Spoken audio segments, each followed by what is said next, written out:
కుటుంబం, ఎంపాడు వారి కుటుంబ సభ్యులందరూ కూడా, అలాగే పెరగంటేడ ప్రాంతంలో ఉన్నటువంటి ప్రజలందరూ కూడా నాగేశ్వర శుభాకాంక్షలు తెలియజేస్తూ, మనందరూ కూడా పూర్వీకుల తాలూకా ఆచారం ప్రకారంగా ఏదైతే దీపావళి వెళ్ళిన 5వ రోజు సెలవు చేసుకోవాలన్నటువంటి సాంప్రదాయం ఉన్నప్పుడు కూడా ఎవరైతే పూజారులు ఉన్నారో వారు చెప్పినటువంటి మాటలో ఇప్పుడు సమాజం అంతా ముందుకెళ్తూ పూజారు చెప్పినట్టు చెప్తున్నారు కనుక అది ఈరోజు చవితి అన్నటువంటి చేసుకోవడం అందరూ కూడా పెరగంటేడులో ఉన్నటువంటి ప్రజానీకం కానివ్వండి, రూరల్ ప్రాంతంలో కానివ్వండి, అందరూ కూడా ఈరోజు చేసుకోవడం చాలా సంతోషం.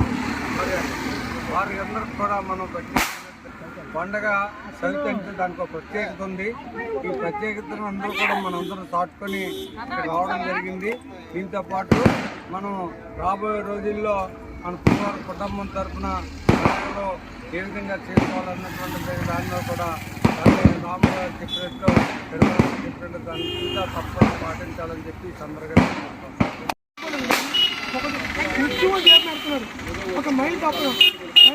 ఆయన మనకి ఎందుకు వస్తలేదు, మళ్ళీ మనం తిప్పుకోవట్లేదు. మనస్ఫూర్తిగా పండుగ టైంలోనైనా 10 రూపాయలు మినిమం కుండీలు అయితే నూనె ఖర్చుకైనా వస్తాయి. కొబ్బరికాయ 50 రూపాయలు అయిపోయింది, అట్టుకోలు 50 రూపాయలు అయిపోయింది. ఉంది అర్థం చేసుకొని అందరూ సహకరించాలని చెప్పి మీ అందరికీ పేరు